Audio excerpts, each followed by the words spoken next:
जय हिंद बच्चों। आज अपन रोजगार कौशल का प्रथम अध्याय संचार कौशल पढ़ेंगे।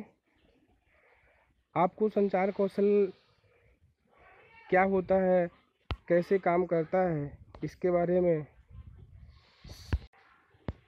तो अपन सबसे प्रथम अध्याय संचार कौशल का आज स्टार्ट करने जा रहे हैं कि संचार कौशल क्या है, इसकी ज़रूरत क्या पड़ी और गवर्नमेंट ने व्यावसायिक कोर्स के अंदर रोजगार कौशल जो बुक है उसको क्यों डाला। ये पिछले साल ही सिलेबस में अपने आया है।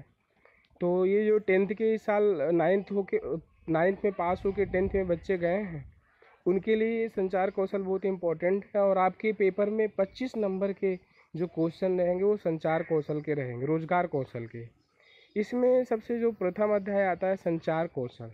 संचार का मतलब क्या है, अर्थ क्या है, मैं आपको बहुत ईजी है ना शब्दों में और उदाहरण से आपको समझाऊंगा कि संचार का अर्थ है बेटा अपनी बातों को, अपनी भावनाओं को दूसरों तक पहुंचाना। और वो किन माध्यमों से पहुंचा रहे हैं, कैसे पहुंचा रहे हैं, ताकि वो सामने वाला व्यक्ति आपकी भावनाओं को अच्छे तरीके से समझ सके और उस समझ के जो आप कहना चाह रहे हैं उसको पूरा करे।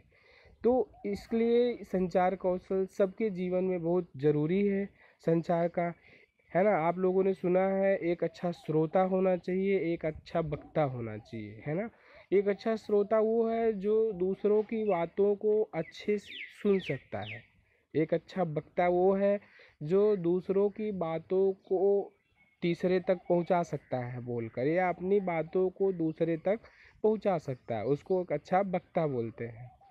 और अब बात करें, जब अपनी बातों को, अपनी भावनाओं को दूसरे तक पहुंचाएंगे तो उसमें हम किन किन माध्यम से, किन किन चीज़ों से अपनी बातों को दूसरे तक पहुंचाएंगे। तो संचार के कौशल के 3 प्रकार होते हैं, माध्यम होते हैं। पहला है वर्बल, दूसरा है नॉन वर्बल और तीसरा है दृश्य संचार, है ना। तो वर्बल, नॉन वर्बल और दृश्य संचार क्या होता है, मैं थोड़ा सा आपको बताने जा रहा हूँ। वर्बल संचार वो संचार होता है जिसमें हम अपनी भावनाओं को, बातों को दूसरे तक पहुंचाने के लिए शब्दों का उपयोग करते हैं। शब्दों के माध्यम से हम कुछ बोलकर, कुछ लिखकर, कुछ मैसेज करके दूसरों तक जब अपनी बातों को पहुंचाते हैं तो ये कहलाता है क्या, वर्बल, है ना। अर्थात हिंदी में क्या बोलते हैं इसके बच्चों, मौखिक संचार। दूसरा क्या है, गैर मौखिक, अर्थात नॉन वर्बल कम्युनिकेशन। ये भी कम्युनिकेशन का एक माध्यम है जिसके माध्यम से हम अपनी बातों को दूसरे तक पहुंचाते हैं। तो नॉन वर्बल क्या है और ये कैसे काम करता है नॉन वर्बल, इसके बारे में मैं आपको बता दूं। नॉन वर्बल कम्युनिकेशन ऐसा कम्युनिकेशन है जिसमें आपको शब्दों का उपयोग नहीं करना है। आप यहाँ देख रहे हैं अभी ये मौखिक संचार के उदाहरण हैं। मौखिक संचार कैसे है, इनके उदाहरण बहुत सारे दिया है।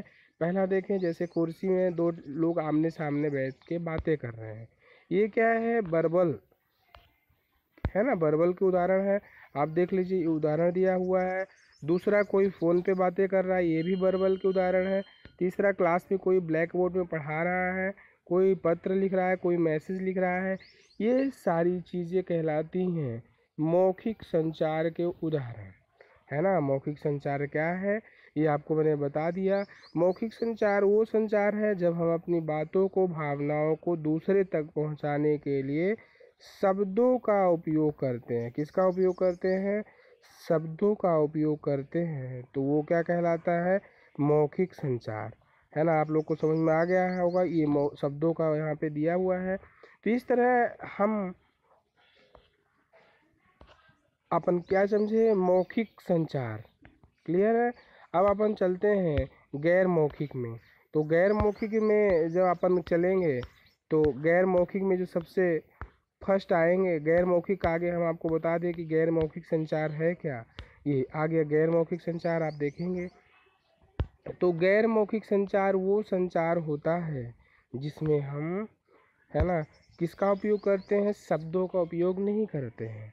हम अपनी बातों को अपनी शारीरिक मुद्राओं से, अपने हाव भाव से, फेशियल से, है ना, ये आप यहाँ देखिए, ये सब चीज़ लिखा हुआ है, के माध्यम से दूसरे तक अपने बातों को पहुँचाते हैं। उदाहरण की बात करें, आँखों से संपर्क। मान लीजिए कि हम अगर, है ना, आंखें दिखाते हैं किसी को, इसका मतलब उस पर हम गुस्सा कर रहे हैं। सामने वाला व्यक्ति समझ जाएगा कि हम वो आदमी हम पे क्या कर रहा है, गुस्सा निकाल रहा है। तो बोला नहीं, है ना, अपने शारीरिक हाव भाव से उसने ये बता